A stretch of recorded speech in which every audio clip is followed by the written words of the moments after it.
And Iran's president has issued a strong response and threats after the US decision to label its elite Revolutionary Guard a terrorist organisation. Hassan Rouhani called Trump's unprecedented move a mistake and has warned that his country could develop more advanced nuclear technology if Washington continues to exert pressure. Today we inaugurated 20 IR6 centrifuges, and if you continue your oppression in the near future, you will see IR8 centrifuges. If your intention was reducing Iran's military power through these sanctions, you yourselves know that we produce missiles and weapons that are far beyond your imagination. Well, let's go live now to Zein Basravi, who's in Tehran for us. Zein, furious reaction there from Iran so far, and a hint that Tehran may restart its nuclear programme. What should we read into this? Absolutely. Iran takes its support of the Islamic Revolutionary Guard Corps very seriously. Within the Iranian context, they are above criticism.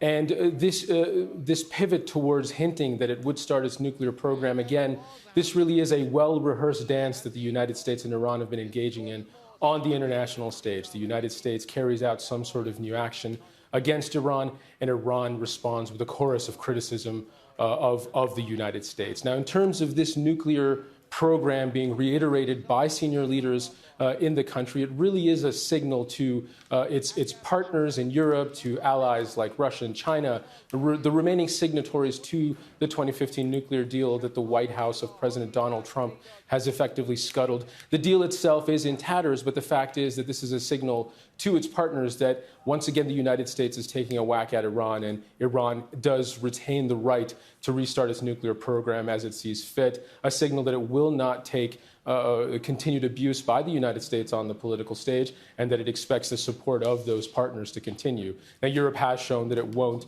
follow America's lead. Russia and China have shown the same thing when it comes to Iranian policy, and so it remains to be seen whether or not that will continue to hold, which it is likely to, especially on this issue. Now, in terms of some of, we've spoken to a few experts that have said of this decision that it is yet another incremental step towards the United States trying to achieve this policy of regime change when it comes to Iran.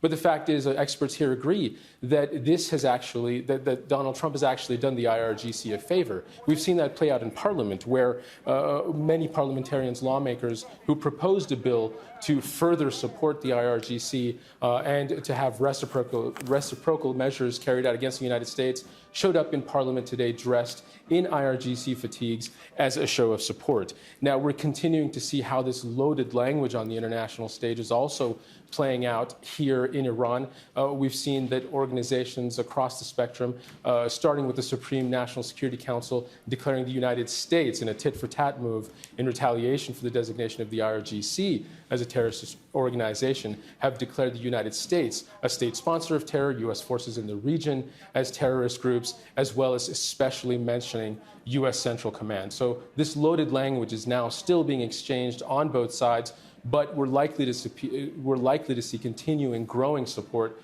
for the IRGC domestically as a result of this designation. Zein Basravi in Tehran, thanks very much for that update.